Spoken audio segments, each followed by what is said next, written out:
કરવામાં આવે ગાંધીનગર પોલીસ અધિક્ષકની હાજરીમાં તિરંગાનું વિતરણ કરવામાં આવ્યું છે।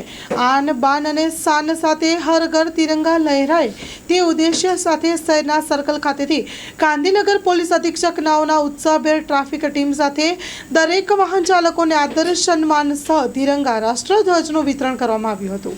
Story report by Amit Patel, Gandhinagar.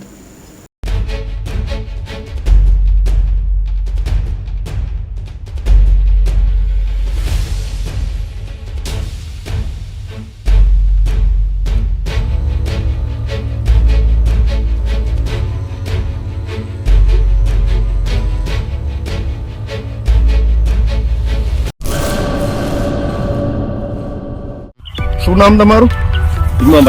Jumabhai, ગામ મથલ કઈ વેરાયટી આવી છે? 2019 અવનીશ, બરાબર। કઈ કંપનીનું છે? જટરાજા। ઓકે, અને કેવું લાગ્યું તમને? બહુ સરસ છે એમ માળ ની કેવી લાગે છે તમને? ના જોરદાર, પહેલી મેં માળ અમે કાપી નાખી છે, બરાબર। સર્વિસ જોરદાર આની, બરાબર છે। લાંબી માળું થઈ આવી, બધું મસ્ત હતી, બધું માલ સારો છે, બધી આખી સારો છે ને? હા। અને પેલી ડાળી તમે કાપી નાખી એટલે પછી ફૂટ વધી કે શું થયું? ના ફૂટ જામ માંથી એક ડાળ માંથી જામ માલ નીકળી, જો તમે દેખાય છે ને? બરાબર છે। આમ નીચેથી જ ઘણી બધી ડાળીઓ ફૂટે છે એવું દેખાય છે। ના ફૂટ સારી જ છે, બીજ સ્ટાન્ડર્ડ છે। પેલી વીણીનો માલ છે કે બીજી વીણીનો? ના ત્રીજી વીણીનો ત્રીજી વીણીનો ઉતાર નાખ્યો, 2 વાર ઉતાર નાખ્યો છે એમ ને?